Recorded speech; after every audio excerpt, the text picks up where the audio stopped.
je m'appelle Marguerite. Et il y a 6 mois encore, je vivais ce que je croyais être une retraite paisible dans la maison que mon défunt mari Robert et moi avions achetée il y a 40 ans. C'est une belle maison bourgeoise dans l'un des quartiers les plus agréables de Neuilly-sur-Seine.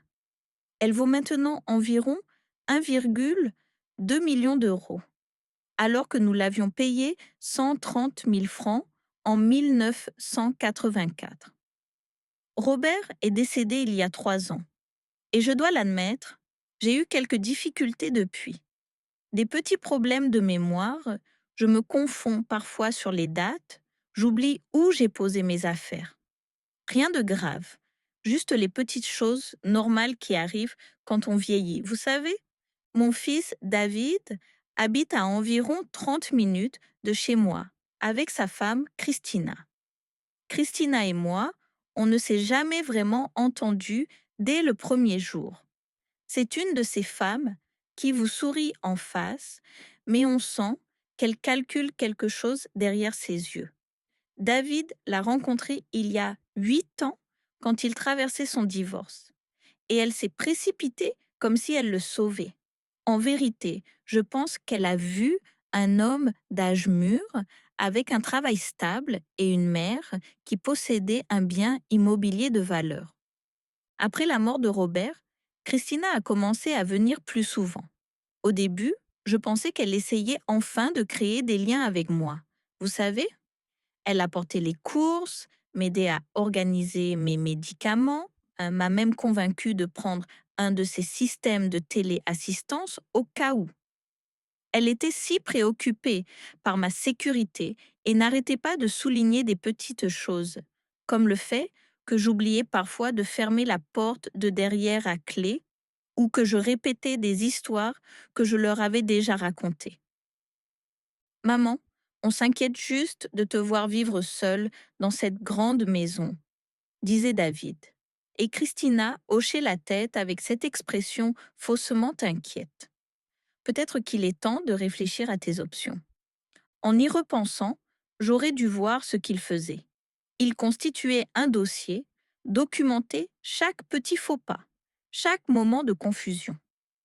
Christina avait même commencé à sortir son téléphone pendant nos conversations, prétendant qu'elle voulait m'aider à me souvenir de ce dont nous parlions, mais en réalité, elle m'enregistrait dans mes pires moments. La manipulation s'est intensifiée au fil des mois. Il déplaçait des objets dans ma maison, puis faisait semblant d'être inquiet quand je ne les trouvais pas. Oh Marguerite, tu as encore mis le café dans le frigo, disait Christina en secouant tristement la tête. Il me posait les mêmes questions plusieurs fois pendant une visite, puis échangeait ses regards quand je donnais des réponses différentes. Mais voilà le truc. Je n'étais pas aussi confuse qu'il le pensait. Voyez-vous, ma voisine Madame Dubois est mon amie depuis 30 ans. C'est une ancienne commissaire de police à la retraite, vive comme l'éclair à 78 ans, et elle observait ce qui se passait. Un jour, elle est venue prendre le café et m'a dit: Marguerite, je n'aime pas ce que je vois, ces deux-là te montent un coup. C'est alors qu'elle m'a suggéré de commencer à tenir mes propres archives. Elle m'a aidé à installer un petit enregistreur numérique, rien de sophistiqué, juste quelque chose que je pouvais garder dans ma poche. Fais-moi confiance, a-t-elle dit. Documente tout. Date, heure, ce qui a été dit. Tu pourrais en avoir besoin.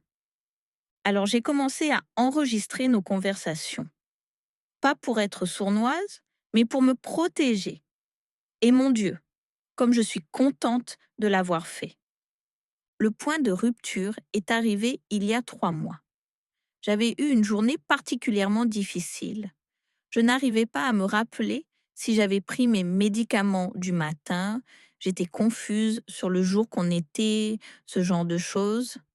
David et Christina sont venus ce soir-là pour ce qu'ils appelaient une réunion de famille.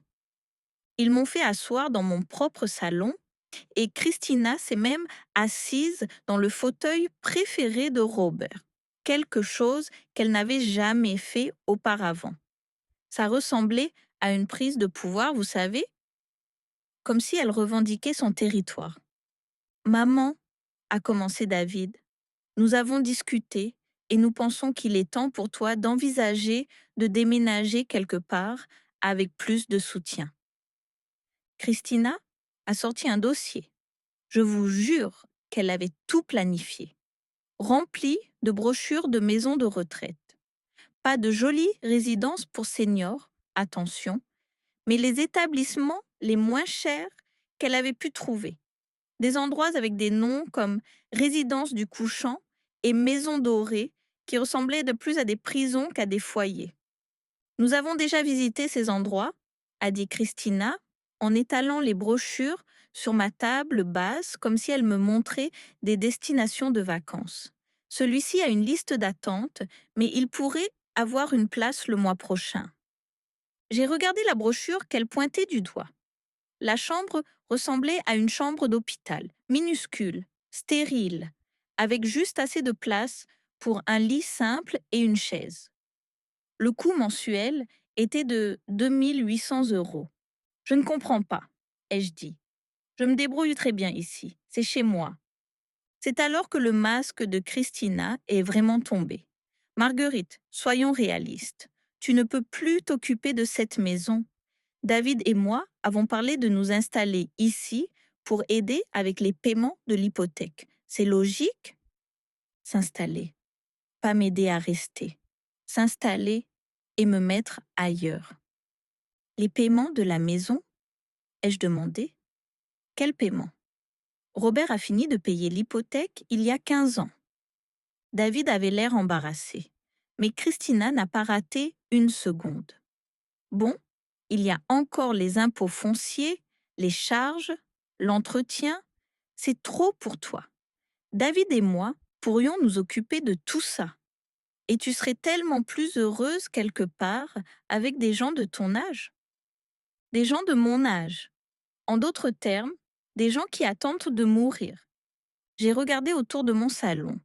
Les photos de famille, les livres de Robert, le piano où je joue encore des cantiques le dimanche matin. 40 ans de souvenirs. Et il voulait tout emballer et me coller dans une chambre plus petite que ma salle de bain actuelle. Et mes affaires? Ai-je demandé. Christina a agité la main avec dédain. Oh, nous t'aiderons à choisir les choses importantes. Ces endroits ne permettent que très peu d'objets. Mais vraiment, as-tu besoin de tout ça? La plupart de ces choses ne sont que du désordre de toute façon. Du désordre? Toute ma vie était du désordre pour elle. C'est alors qu'elle a vraiment montré son vrai visage. Écoute, Marguerite, je sais que c'est dur, mais tu dois regarder les faits en face. Tu ne rajeunis pas et franchement, tu deviens un fardeau. Et si tu tombes? Et si tu laisses le gaz allumé? David et moi ne pouvons pas nous inquiéter pour toi tout le temps. Nous avons nos propres vies à vivre. Un fardeau. C'est ce que j'étais pour eux. En plus, a-t-elle continué, ce n'est pas comme si tu utilisais toute cette maison. David a grandi ici. Il y a autant droit que n'importe qui. Et mes enfants? Bon, ils auront besoin d'un endroit où habiter quand ils rendront visite à leur beau-père. Ses enfants? De son premier mariage. Des enfants que j'avais rencontrés peut-être 3 fois en 8 ans. Je suis restée assise là, à les écouter, découper ma vie comme une dinde de Noël.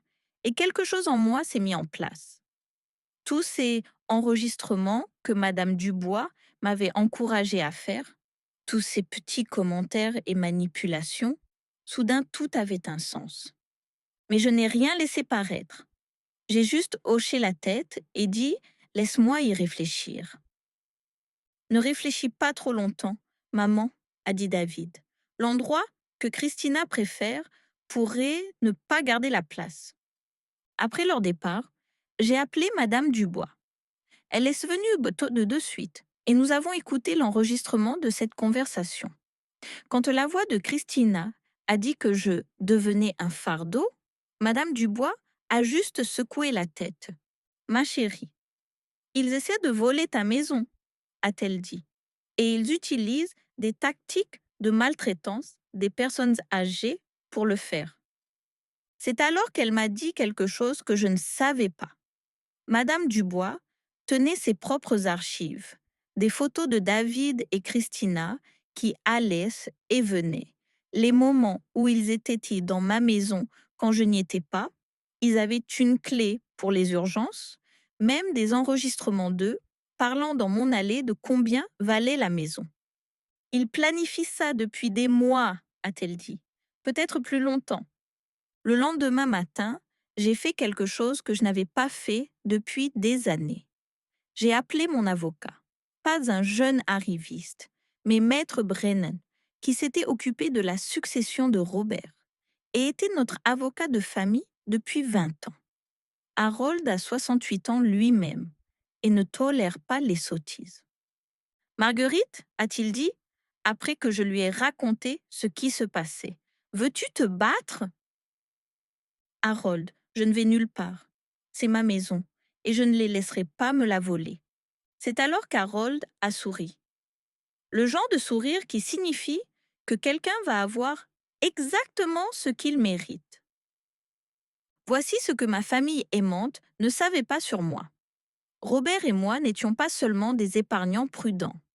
Robert avait une assurance vie qui a rapporté 400 000 euros à sa mort. Mais plus que ça, il avait établi un fonds de placement que je n'avais jamais touché, encore 600 000 euros qui généraient des revenus dont je n'avais même pas besoin. Voyez-vous, Robert avait eu ses propres drames familiaux quand sa première femme est morte. Ses enfants de ce mariage avaient essayé de contester le testament, prétendre qu'il n'était pas mentalement compétent quand il m'avait épousée. Ça avait mal tourné et Robert avait appris sa leçon. Il s'était assuré que je serais protégée quoi qu'il arrive. Je possédais aussi 3 propriétés locatives que j'avais héritées de mes parents. Des propriétés que David ne connaissait même pas, parce qu'elles étaient dans un autre arrondissement. Elles me rapportaient 3 200 euros par mois, de l'argent que je donnais discrètement à des œuvres caritatives parce que je n'en avais pas besoin. Mais voici le plus beau.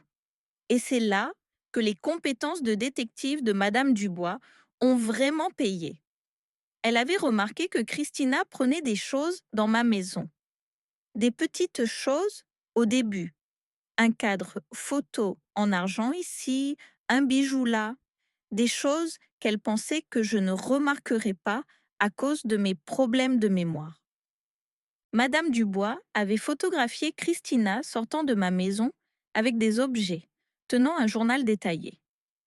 On parle de vol systématique sur des mois. Harold se frottait pratiquement les mains. Marguerite, nous n'avons pas seulement un dossier ici, nous avons un coup sûr. Le plan était magnifique dans sa simplicité. Nous laisserions David et Christina faire leur coup, documenter tout, puis déclencher le piège. 2 semaines plus tard, ils sont revenus avec des papiers. Christina avait même trouvé un avocat, une canaille spécialisée dans les transitions de soins aux personnes âgées, et ils avaient des documents me déclarant mentalement incompétente et David comme mon mandataire. J'ai parfaitement joué mon rôle. J'ai fait semblant d'être confuse, un peu effrayée. J'ai posé beaucoup de questions et j'ai enregistré chaque mot. Maman, c'est pour ton bien. N'arrêtez pas de dire David, mais c'était Christina qui parlait le plus. Les papiers ne sont vraiment qu'une formalité, disait-elle. Ça te protège et s'assure que quelqu'un de responsable prend les décisions. Tu fais confiance à David, n'est-ce pas? Bien sûr que je faisais confiance à David. C'était mon fils. Mais faire confiance à David et faire confiance à Christina, c'était 2 choses très différentes. Il voulait que je signe des papiers donnant à David le contrôle de mes finances et le droit de prendre des décisions médicales. Ils avaient aussi un accord préliminaire pour me vendre la maison à eux-mêmes pour 600 000 euros, la moitié de sa valeur réelle, avec la justification qu'elle avait besoin de réparations importantes et qu'il prenait un risque. J'ai fixé ce chiffre. 600 000 €. Ils essayaient de me voler 600 000 € et ils voulaient que je les remercie pour ça. Il faut que j'y réfléchisse, ai-je dit. La patience de Christina a finalement craqué. Marguerite, arrête d'être difficile. Tu n'as pas le choix. Regarde autour de toi. Tu peux à peine t'occuper de toi-même. Hier, tu as appelé David en demandant où était Robert. Robert est mort depuis 3 ans. C'était un mensonge, soit dit en passant. Je n'ai jamais appelé pour demander où était Robert. Mais ça sonnait bien pour leur histoire. Tu vas signer ces papiers, a-t-elle continué, et tu vas déménager à la résidence du couchant la semaine prochaine. David a déjà versé une caution. Cette maison va être à nous et tu ne peux rien y faire. Voilà. La vérité, enfin, pas on s'inquiète pour toi ou c'est pour ton bien, juste de la cupidité et de la cruauté pure. Et si je ne signe pas, ai-je demandé doucement. Christina s'est penchée en avant et sa voix est devenue froide. Alors nous te ferons déclarer mentalement incompétente par un juge. David témoignera sur ton état. Nous avons des enregistrements de toi étant confuse et, honnêtement, qui va croire une vieille femme confuse plutôt que son fils dévoué et sa belle-fille? Elle a vraiment souri en disant ça. Cette nuit-là, j'ai appelé Harold. C'est le moment, ai-je dit. Le lendemain matin, Harold a déposé une demande d'ordonnance de protection d'urgence contre David et Christina, ainsi que des plaintes pénales pour maltraitance de personnes âgées, vol, fraude et complot. Nous avions tout, les enregistrements, les photos de Madame Dubois, les dossiers financiers montrant le vol systématique et l'expertise sur la vraie valeur de ma maison. Mais nous n'avions pas fini. Harold a aussi déposé une poursuite civile pour dommages, pas seulement pour ce qu'ils avaient volé, mais pour détresse émotionnelle, tentative de fraude et dommages punitifs. Nous nous attaquions à tout ce qu'ils avaient. L'ordonnance de protection a été accordée immédiatement. David et Christina se voyaient interdire de venir chez moi, de me contacter ou d'essayer d'accéder à mes comptes financiers. Mais voici ma partie préférée.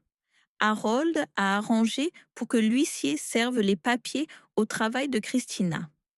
Elle était réceptionniste dans un cabinet dentaire et selon l'huissier, elle a fait tout un spectacle quand elle a réalisé ce qui se passait. Elle s'est mise à crier que j'étais sénile et que je ne savais pas ce que je faisais. Son patron a tout entendu. Apparemment, avoir votre employé signifié pour maltraitance de personnes âgées n'est pas bon pour la réputation d'un cabinet médical. Elle a été licenciée cet après-midi-là. David m'a appelé ce soir-là, en pleurant. Maman, je ne comprends pas ce qui se passe. On essayait juste de t'aider. Mais je n'y croyais plus. David, j'ai des enregistrements de Christina disant qu'elle allait prendre ma maison, que ça me plaise ou non. J'ai des photos d'elle me volant. J'ai la documentation de tout ce que vous avez fait tous les deux. Le silence à l'autre bout était assourdissant. Je t'aime, David, ai-je continué. Mais tu l'as choisi plutôt que moi. Tu étais prêt à jeter ta propre mère pour une maison et de l'argent? C'est quelque chose que je ne peux pas pardonner. Les procédures judiciaires ont été rapides. L'avocat de Christina, la canaille, l'a lâchée comme cliente dès qu'il a réalisé combien de preuves nous avions. David ne pouvait pas se payer son propre avocat, alors il a eu un avocat commis d'office qui a regardé le dossier et lui a conseillé de négocier un plaidé coupable. Les accusations criminelles étaient sérieuses. La maltraitance de personnes âgées est un crime dans notre pays. Et avec la nature systématique de ce qu'ils avaient fait, ils risquaient de vraies peines de prison. Mais c'est l'affaire civile qui a vraiment attiré leur attention. Harold avait calculé les dommages à 1,8 million d'euros. Le vol la tentative de fraude, la détresse émotionnelle, plus les dommages punitifs conçus pour envoyer un message. Christina possédait un petit appartement qu'elle avait acheté avant d'épouser David. David avait quelques économies et une voiture correcte. Ensemble, ils avaient peut-être 120 000 euros d'actifs.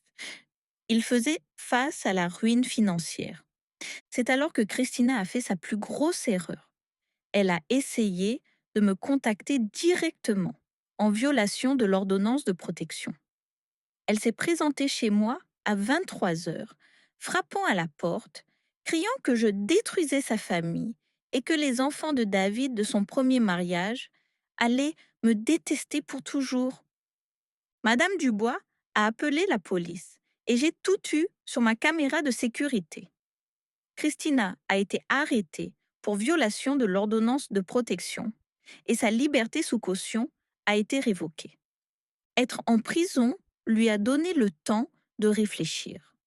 Son avocat a appelé Harold avec une offre de règlement. Il plaiderait coupable à toutes les charges, paierait la restitution complète de ce qu'ils avaient volé et accepterait de ne jamais me recontacter.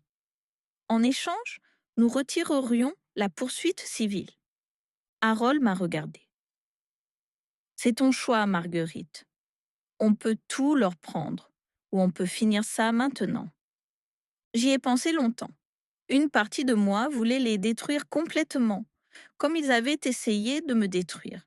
Mais une autre partie de moi, la partie qui avait élevé David, qu'il aimait malgré tout, voulait juste que ce soit fini. Je veux qu'ils admettent ce qu'ils ont fait, ai-je dit finalement, publiquement.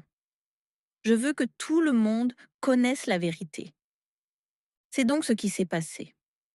David et Christina ont dû comparaître devant le tribunal et admettre officiellement qu'ils avaient conspiré pour me frauder, qu'ils m'avaient systématiquement volé et qu'ils avaient tenté de me faire déclarer mentalement incompétente pour pouvoir voler ma maison. Le journal local a couvert l'histoire. Fils et belle-fille, condamnés pour maltraitance de personnes âgées. Ce n'était pas en première page, mais c'était là en noir et blanc, pour que tout le monde le voie. Christina a eu 6 mois de prison et 3 ans de probation. David a eu la probation et des travaux d'intérêt général. Le juge a été plus clément avec lui parce qu'il a témoigné que Christina avait été la force motrice derrière le complot. Ils ont dû payer 37 000 euros de restitution pour ce qu'ils avaient volé, plus les frais de justice et mes frais d'avocat. Mais plus que ça, David a perdu son travail. Il travaillait pour une société de services financiers et avoir une condamnation pour maltraitance de personnes âgées ne fait pas bon effet quand vous êtes censé aider les gens à gérer leur argent. Christina n'arrivait à trouver de travail nulle part en ville après que son histoire soit devenue publique. Ils ont fini par déménager à 3 départements de là et je n'ai plus eu de leurs nouvelles depuis. La maison est toujours à moi, bien sûr. Je vis toujours ici. Je me débrouille toujours très bien avec Madame Dubois, qui veille sur moi, et ma femme de ménage hebdomadaire, qui m'aide pour le gros nettoyage. Mes problèmes de mémoire, c'est drôle, comme ils ont semblé s'améliorer une fois que je n'étais plus constamment manipulée et gazée. Harold m'a aidé à établir un plan successoral approprié, un qui est à l'épreuve des balles cette fois. J'ai légué la maison à une association caritative qui aide les seniors à rester chez eux. David n'aura pas un centime, mais c'est son choix. Il a choisi Christina plutôt que sa mère et les choix ont des conséquences. J'ai aussi commencé à faire du bénévolat avec le programme de protection des adultes du département. Il s'avère que mon histoire n'est pas inhabituelle. Il y a beaucoup de Christina là-bas et beaucoup de familles qui voient leurs parents âgés comme rien de plus que des distributeurs automatiques ou des obstacles à l'héritage. Je parle maintenant dans les centres communautaires, disant aux seniors comment se protéger.